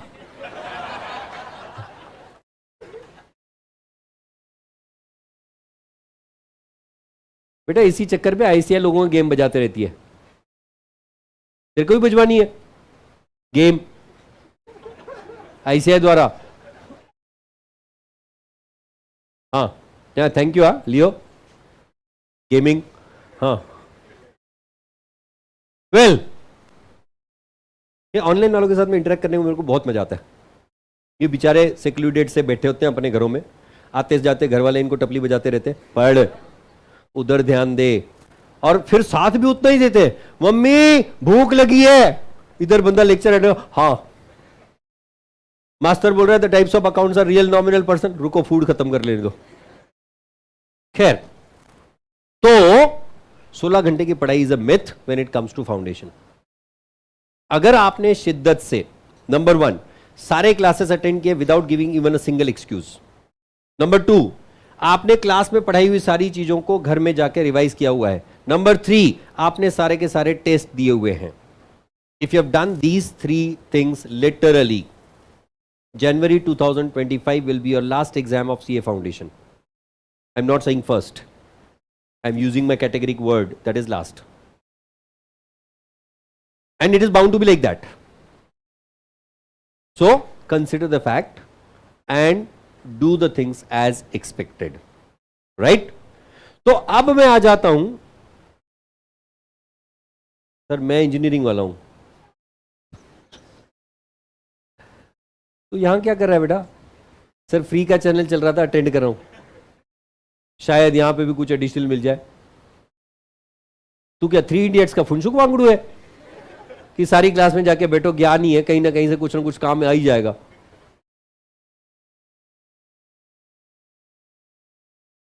खैर, let me now come and focus on the concept of accounting. Let's try to understand what is accounting.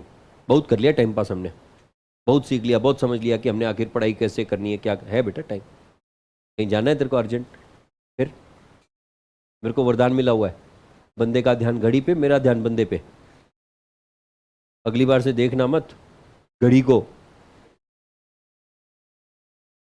तो बंदा जोश में मॉड्यूल भी लेके आया साथ में, और देख घड़ी रहा यार और कितना पकाएगा। बेटा इतना पकाऊंगा, इतना पकाऊंगा, काटा चम्मच ले आओ ना, इधर के इधर ही खाऊंगा। वैसे भी नॉनवेज पसंद है मेरे को। हाँ बंदा अभी स्लीव्स भी छुपा रहा है, जाने दो यार। मास्टर को मांस मत दिखाओ, मांस मच्छी वाला दिख रहा है। तू तो वेजिटेरियन है ना? है बिल्कुल, दोनों हाथ से। हाँ, कितने लोग हैं यहाँ पे घास फूस वाले? देखो कैसे समझदार लोग हैं ना। मैं पूछा क्या घास फूस, इमीडिएट हाथ ऊपर कर रहे हैं। तू तो बेटा, तेरा तो ऐसे ही समझ जाएगा ना मेरे को।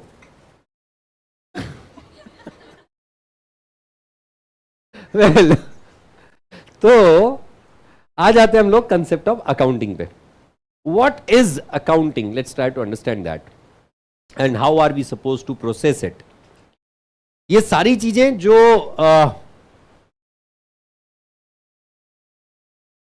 सर आपको पैकेज कितना है?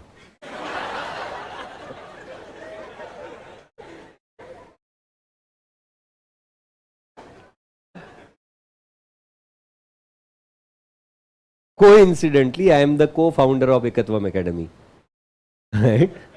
जो ये एकेडमी चल रही है, इसका one of the co founder is Manish Tardeja, जो मेरा नाम है। तो पैकेज कमाल है यार। पैसा तो बेटा हाथ का मैल होता है ना, जितना बनाना चाहो उतना बना सकते हो पैसा। और दूसरी बात बता दूं, बंदों से ना उनका पैकेज नहीं पूछा जाता है कितना कमाते हो। मेरी बीवी नहीं पूछती तू कौन है बे, सीरियसली। उसने आज तक मेरे से नहीं पूछा कितने पैसे मिलते हैं। जब तक, और सीधी बात है ना, जब तक के जब जो तुम्हारी डिमांड्स हैं वो जब कंप्लीट हो जा रही हैं, और खैर उसको तो जरूरत भी नहीं पड़ती है, she is an independent lady, उसका तो कोई दिक्कत ही नहीं है। खैर मेरे इंट्रोडक्शन के लिए अगर बता दूं, आई एम अ को फाउंडर, हाँ कल सिर्फ नाम ही बताया था, I am one of the co founder of Ekatvam academy and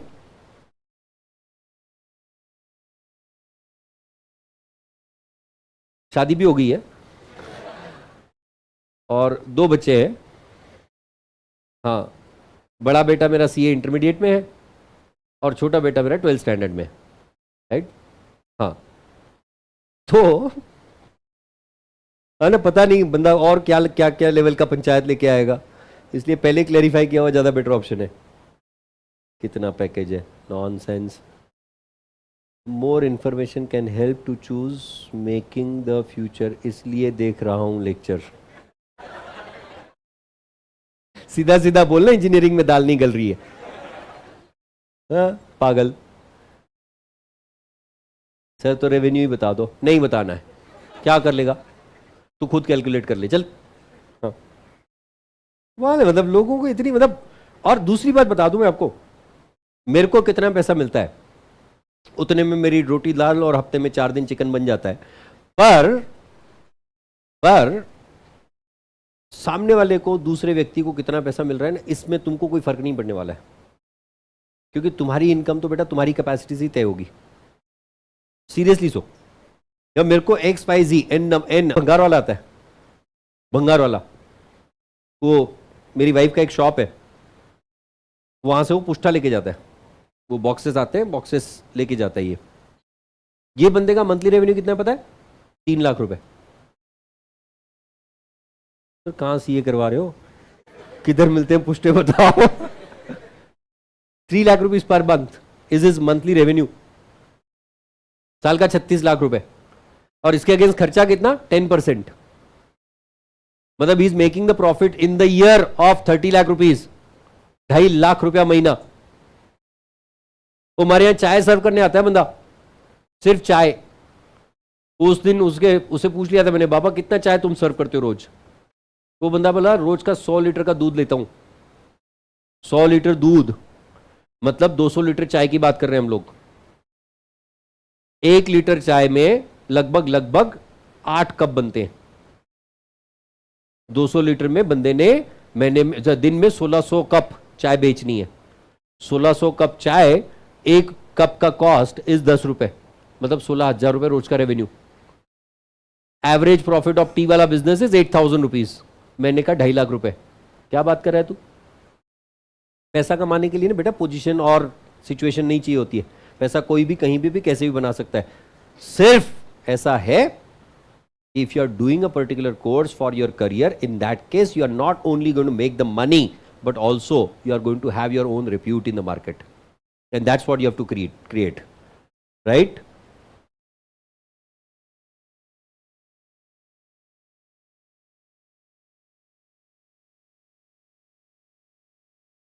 अच्छा सर, अवनीश भैया का इंटर क्लियर नहीं हुआ, कल ही बताया मैंने, he couldn't। ठीक है, आ जाओ वापस। That is the concept related to accounting. Technical definition अगर आप देखें तो accounting is basically what? Accounting is a systematic process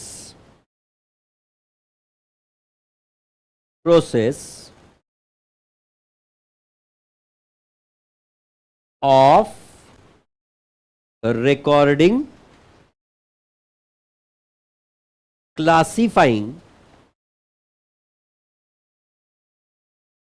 summarizing,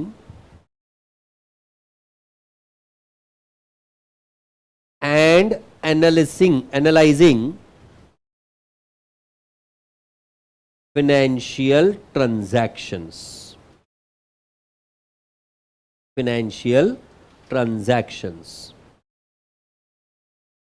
तो सबसे पहला महत्वपूर्ण इंपॉर्टेंट क्वेश्चन बनता है, what do I mean by a financial transaction? What do I understand by the term financial transaction? That's the most important concept that we have to focus upon first. Yes, आप लोगों ने सुना है पहले ये शब्द है जी? फाइनेंशियल ट्रांजैक्शन सुना है? Yes madam. Exchange of goods और सर्विसेज फॉर मनी और money's worth is what she is saying is a financial transaction. Is it so? Yes, no, can't say? Yes. So आप बेसिकली ऑब्जर्व करो, आप अगर कोई business start करते हो, कोई भी बिजनेस एक्टिविटी, हर बिजनेस एक्टिविटी में multiple of the things keep happening. जैसे कि आपने एम्प्लॉय को हायर किया, एक्टिविटी है। आपने कोई प्रॉपर्टी रेंट पे ली, एक्टिविटी है। आप किसी जगह पे अपना बिजनेस चला रहे हो, एक्टिविटी है। आपके इलेक्ट्रिसिटी का बिल आया, एक्टिविटी है। आपने बैंक में लोन के लिए अप्लाई किया, एक्टिविटी है। These all activities we technically call as the happenings into a business. So any and every activity taking place into a business is called as happening into a business. And all these happenings of a business we basically call as the event. So on top of everything we will always have what? An event. किसी भी तरह की happening, किसी भी तरह की activity जो business में हो रही है, उसे हम लोग क्या कहते हैं? इवेंट। और जब कभी भी किसी भी इवेंट के साथ अगर पैसे का आदान प्रदान होने वाला है, अगर किसी भी इवेंट में, किसी भी एक्टिविटी में आपको पैसा लेना है या आप पैसा देने वाले हो, या तो आपने पैसा लिया है या आप पैसा दे रहे हो, if either of this thing is going to happen, then in that case such event we call it as a transaction. So basically the top thing that you have to look after is there any activity taking place into a business? सबसे पहला मुद्दा, if there is any of the activity taking place into the business, we call that as event into the business. And then अगर उस event के साथ साथ if this event is associated with the flow of money or money's worth, we call that kind of event as what? A transaction. तो जितने भी आपके business के एक्टिविटीज हैं जिसमें आप पैसे का आदान प्रदान कर रहे हो या पैसे का आदान प्रदान करने वाले हो, such kind of events is what we call as the transaction. जब तक आपके बिजनेस में कोई ट्रांजैक्शन नहीं होता, जब तक किसी भी तरह का पैसे का आदान प्रदान हो रहा है या होने वाला है, ऐसी सिचुएशन नहीं है, तब तक उसे हम लोग बुक्स ऑफ अकाउंट्स में रिकॉर्ड नहीं करते हैं। So what is recorded into the books of accounts is only and only the transactions. Am I right with everyone? Now if the transaction is there, it will first get recorded either in journal. Now what is a journal? It is basically called as a book of prime entry. आपके जितने भी transactions हैं उनको सबसे पहले जिस book में record किया जाता है उसे हम लोग टेक्निकली क्या कहते हैं? जर्नल। हालांकि हुआ ऐसा है कि आपके बिजनेस के ट्रांजैक्शंस बढ़ते जा रहे हैं, आपके बिजनेसेस बड़े होते जा रहे हैं, और क्योंकि आपके बिजनेसेस बड़े होते जा रहे हैं, आपके बिजनेस के ट्रांजैक्शंस वैल्यू वाइज और नंबर वाइज बढ़ते जा रहे हैं, it is becoming difficult practically to get everything recorded into our journal, और इसी के अल्टरनेट के तौर पे लाया जाता है, that is called as subsidiary books. The subsidiary books. तो चाहे आप जर्नल की बात करें, चाहे आप सब्सिडियरी बुक्स की बात करें, ऑफ कोर्स इसके बारे में मैं ज्यादा डिटेल में डिस्कस करूंगा when will come to the topic. ये सारे के सारे जर्नल या सब्सिडियरी बुक, इसे हम लोग कहते हैं books of prime entry. Technically देखा जाए तो ये सपोर्टिंग बुक्स हैं, और क्योंकि ये सपोर्टिंग बुक्स हैं तो इसे हम लोग सब्सिडियरी बुक्स ही कहते हैं टेक्निकल भाषा में। बट प्रैक्टिकली देखा जाए तो हर ट्रांजैक्शन सबसे पहले कहां रिकॉर्ड हो रहा है? इन आइदर जर्नल और सब्सिडियरी बुक्स, और इसीलिए जर्नल और सब्सिडियरी बुक को बुक ऑफ प्राइम एंट्री इस तरह से कहा जाता है। Is it point right? जितने ट्रांजैक्शंस आपने जर्नल या सब्सिडियरी बुक में रिकॉर्ड किए, those are then transferred to the next book what we call as the ledger. क्या होता है ledger? It is basically a book that contains multiple accounts. That is what we call as what? A ledger. जितने भी transactions आपने अपने journal में या subsidiary books में रिकॉर्ड किए हैं, वो सारे के सारे ट्रांजैक्शंस वहां से हम ट्रांसफर करते हैं, पोस्ट करते हैं to the ledger. I said what? It is a book where we post the transactions. And इसीलिए लेजर को बुक ऑफ सेकेंडरी एंट्री कहा जाता है। जर्नल और subsidiary books are the books of prime entry, whereas ledger is what? Book of secondary entry. But मुझे किसी व्यक्ति से कितना पैसा आना बाकी है यह अगर चेक करना है तो मुझे उस व्यक्ति का अकाउंट चेक करना पड़ेगा, और उस व्यक्ति का अकाउंट लेजर में मेंटेन्ड है या नहीं। That's why ledger is called as a primary book. Ledger primary books but are the book of secondary entry. Journal subsidiary books but are the books of prime entry. Transaction पहले record subsidiary book journal में होगी, पर हमें अगर किसी laser का balance find करना है, किसी पर्टिकुलर अकाउंट का बैलेंस फाइंड करना है, तो हम लोग लेजर की तरफ जाते हैं नहीं। इसलिए ledger is a primary book but called as book of secondary entry, and journal is what? A subsidiary. Subsidiary means supporting. A subsidiary book but it is a book of prime entry. क्यों इतना stress करके बताया पता है? True और false पूछते हैं इस पे। That ledger is a book of secondary entry, journal is a book of prime entry, कुछ भी सवाल पूछते हैं ट्रू और फॉल्स के तौर पे, और हमने कभी देखा ही नहीं होता है, इसलिए समझना जरूरी है। जितने ट्रांजैक्शन हम लोग लेजर में रिकॉर्ड करते हैं, these all get posted, get balanced, and the balance of that is transferred to what? A summary statement called as trial balance, and based on this trial balance we prepare the financial statements which include the income statement, which include the balance sheet. Alright, अब मैं वापस आ जाता हूं definition of accounting पे। क्या थी accounting की definition?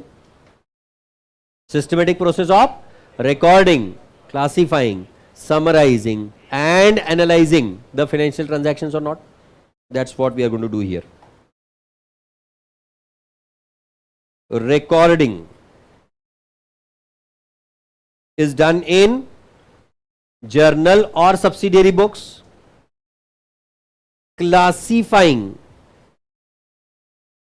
Is done in ledger, क्योंकि आप हर ट्रांजैक्शन को उसके रिस्पेक्टिव अकाउंट में भेजते हो, and that's why it becomes classifying. Summarising is nothing but preparation of trial balance. आपने जितने ट्रांजैक्शन रिकॉर्ड किए वो सारे के सारे समराइज करके उन सारे के बैलेंस आप ट्रांसफर कर देते हो to the trial balance. And analysing is nothing but your preparation of financial statements.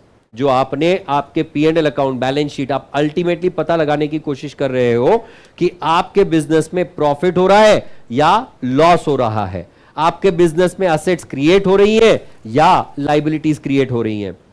These all things is what you are going to do the analysis of in your financial statements. Is the point right?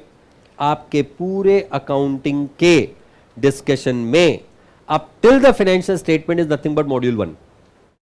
ये सारी की सारी process कि transaction को कैसे record किया जाए, transactions को कैसे पोस्ट किया जाए, पोस्टिंग करने के बाद में उसमें से ट्रायल बैलेंस कैसा बनाया जाए, ये सारी चीजें हम लोग सीखने वाले हैं in our chapter 2 as well as in the remaining chapters of the module 1 itself.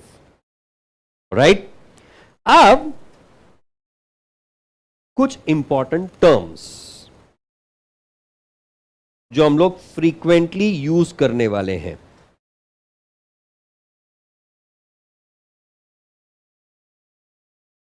Include income, expense,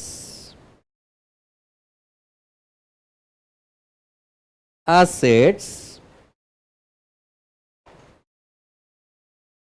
liabilities and capital. These are the important terms that we are going to use at almost every place. Almost every place we have to use these all aspects.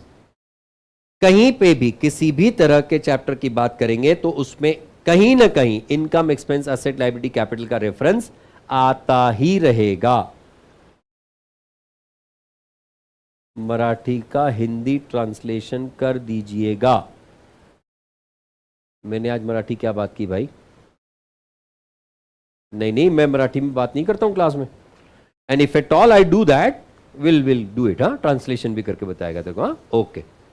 पर वो क्या है ना, मराठी वाली जो बातें होती है ना, उसका फीलिंग मराठी में आता है, हिंदी में ट्रांसलेट करके फायदा नहीं होता उसका।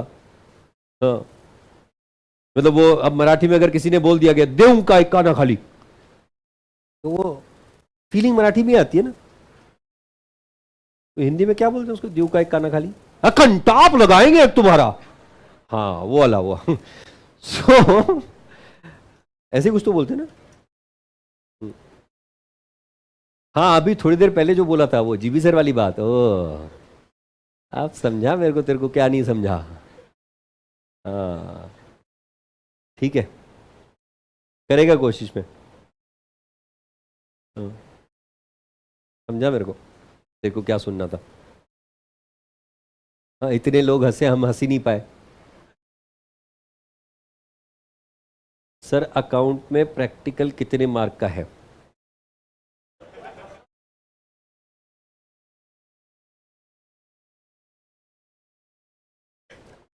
सीए फाउंडेशन अकाउंट्स में कैलकुलेटर यूज करना अलाउड है। ये क्यों बताया मैंने? बताया अभी थोड़ी देर पहले मैंने क्या कहा था? 125 मार्क का पेपर में से 30 मार्क का पेपर थियरी का होता है। What does that mean? What does that mean? कि लगभग 90-95 मार्क का पेपर आपका थ्योरी, सॉरी, न्यूमेरिकल्स पे होता है। यू कैन कैलकुलेट इट और नॉट? नहीं सर, बीच, अब उसके बीच में कौन से क्वेश्चन आ सकते हैं? Theory practical combine? ऐसे नहीं यार, छोड़ो। हाँ, जो मैंने अभी कहा वो भी इंपॉर्टेंट है। सीए फाउंडेशन के एग्जाम में कैलकुलेटर यूज करना अलाउड है। ये इस पे, अच्छा, यहां कर्नाटका वाले कितने? कर्नाटका, हाँ, इनको 11th-12th में अलाउड था कैलकुलेटर, है ना? एक हम है महाराष्ट्र वाले। अच्छा, इनके अलावा महाराष्ट्र के बाहर वाले कितने? पहली बार महाराष्ट्र में आओ? कहां से हो?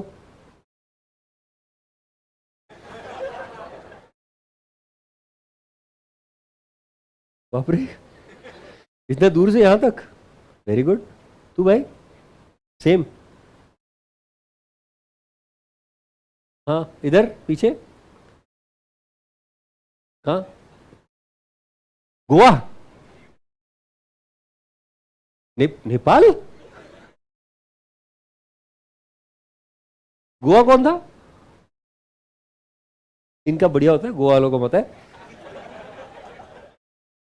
इनका प्रोग्राम कैंसिल होता है फिर भी गोवा में ही होते ही है। हमारा प्रोग्राम कैंसिल, हम पुणे में रहते। गोवा छोड़ो ना सर, कहां याद दिला रहे हो? पक गए हम लोग गोवा में रह रहे के, नहीं? तो ये जो कर्नाटक, तुमको अलाउड था कैलकुलेटर? स्कूल था। 11th-12th तो स्कूल होता है ना तुम्हारा। हाँ, एमपी में भी स्कूल ही होता है। हाँ, स्कूल बेचारे जाते भी यूनिफॉर्म में थे। हाँ, पर बात याद दिलाओ सर, मुश्किल से तो घर वालों ने कपड़े दिलाए। हाँ, नहीं तो सिर्फ यूनिफॉर्म ही दिलाते थे हमेशा।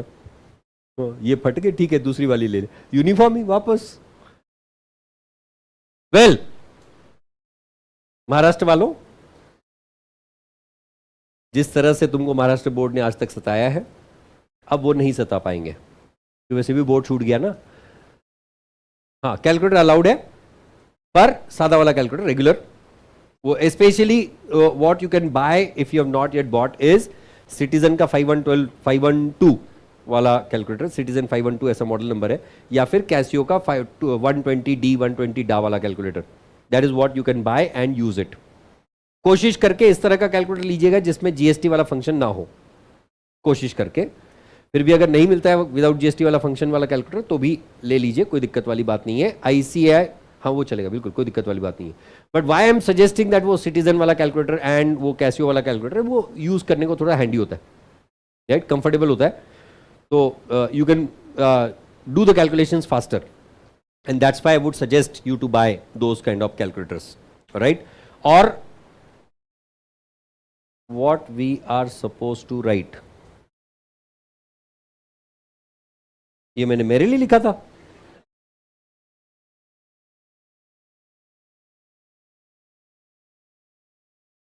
बेटा तुमने आज तक पढ़ाई की है नहीं की है? This kind of instruction is not expected to be given.